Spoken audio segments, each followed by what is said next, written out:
তিন ধরনের মানুষ টাকা কামানোর পরেও সারা জীবন গরিব থাকে। তারা কখনো বড় মনের মানুষ হতে পারে না। তারা কখনো টাকা পয়সা ইনকাম করতে পারে, কিন্তু তারা আস্তে আস্তে গরিব হয়ে যায়। তাদের এই টাকা পয়সা দিয়ে তারা কখনো শান্তি আনতে পারে না। মনে রাখবেন, টাকা পয়সা ইনকাম করাই কিন্তু সাফল্যের চাবিকাঠি নয়। টাকা পয়সা এখন আছে, কালকে নাও থাকতে পারে। আজকে আপনি কোটি কোটি টাকার মালিক হতে পারে, আজকে রাতে আপনার বিল্ডিং ধসে গেছে, আপনার সকল সম্পত্তি শেষ হয়ে গেছে, এরকম হতে পারে না। সুতরাং এই টাকা পয়সা অনেক ইনকাম করে, কিন্তু তারা শেষ পর্যন্ত গরিব হয়ে থাকে। এক নাম্বার, যারা হারাম ইনকাম করে। এই হারাম ইনকাম যারা করে তারা শেষ পর্যন্ত দেখবেন এই হারাম খাওয়ার কারণে দেখবেন তাদের ইবাদত কবুল হয় না, নামাজ কবুল হয় না। আর যাদের নামাজ কবুল হয় না, ইবাদত কবুল হয় না, তাদেরকে উপর থেকে দেখা যায় সুখী, দেখা যায় টাকাওয়ালা মানুষ, কিন্তু তাদের ভিতরে কোনো শান্তি থাকে না। হারাম ইনকাম, এগুলো থেকে দূরে সরে আসতে হবে। ইউর ইনকাম শুড বি হালাল, ইউর ফুড শুড বি হালাল, ইউর ড্রিঙ্ক শুড বি হালাল। আপনার অলওয়েজ হালাল হতে হবে।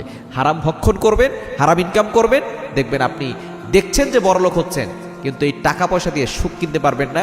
এই টাকা পয়সা আপনাকে আরো গরিব বানিয়ে দিবে। এই টাকা পয়সা চাকচিক্য দেখাতে দেখাতে শেষ হয়ে যাবে। এই টাকা পয়সা অফিসের আপনার হাসপাতালের বিল দিতে শেষ হয়ে যাবে, ওষুধ কিনতে কিনতে শেষ হয়ে যাবে। এই টাকা পয়সা দিয়ে আপনি কিছুই করতে পারবেন না, কারণ যেই হারাম টাকা আপনি নিয়েছেন, এই হারাম টাকা দিয়ে কখনো আপনি বড়লোক হতে পারবেন না। যদিও বাহ্যিকভাবে দেখা যায় অনেকে হারামভাবে টাকা ইনকাম করে বড়লোক হচ্ছে, কিন্তু আস্তে আস্তে তারা কিন্তু আরো দারিদ্রতার ভিতরে চলে যাচ্ছে। দ্বিতীয় নাম্বার হচ্ছে যারা অন্যের মাল অন্যায়ভাবে আত্মসাৎ করে খায়। তারা টাকা পয়সা ইনকাম করতে পারবে, কিন্তু এই টাকা পয়সা কোনো বরকত থাকবে না। এই টাকা পয়সার ভিতরে কোনো ধরনের শান্তি থাকবে না। যারা অন্যের মাল অন্যায়ভাবে আত্মসাৎ করে নেয়, অনেকে দেখবেন ভাই ভাইয়ের হক দেয় না, ভাই বোনের হক দেয় না।